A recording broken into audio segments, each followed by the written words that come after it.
मित्रांनो, पावसाळा जवळ आलाय आणि गावाकडे आता शेतीच्या कामांना सुरुवात झाली. आज आपण भात पेरणीसाठी शेतीची तयारी करणार आहोत. नमस्कार मित्रांनो, तुम्हा सगळ्यांचं आपल्या ब्लॉगमध्ये मी मनापासून स्वागत करतो.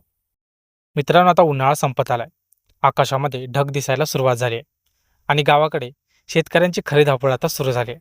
आज आपण आपल्या शेतामध्ये भात पेरणीपूर्वीची पूर्वतयारी करणार आहोत. पावसाळा सुरू व्हायच्या आधी शेताची योग्य तयारी करणं खूप महत्त्वाचं असतं, कारण ह्याच तयारीवर पुढचं संपूर्ण पीक अवलंबून असतं. सध्या आपलं शेत पूर्ण कोरडं दिसत असलं तरी काही दिवसानंतर इथेच हिरवागार भात डोलताना दिसणार आहे. गावाकडचं आयुष्य म्हणजे निसर्गाशी जोडलेलं आयुष्य.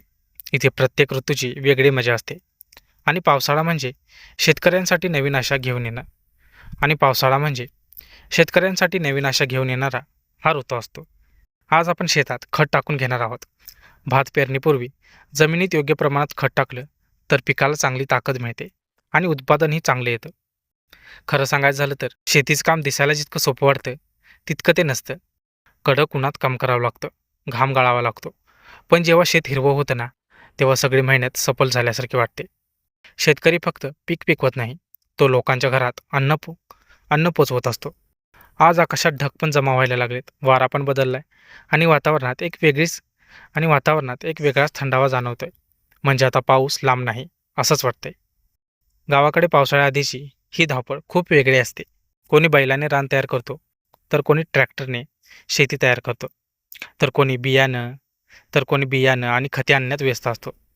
काही दिवसांनी ह्याच शेतात चिखल असेल, पावसाचे आवाज असतील आणि भात पेरणीची लगबग सुरू असेल. मित्रांनो, शहरामध्ये राहणाऱ्या लोकांना कदाचित ही साधी कामं वाटतील, पण गावाकडे प्रत्येक दिवस मेहनतीचा असतो आणि त्या मेहनतीचं खरं समाधान असतं.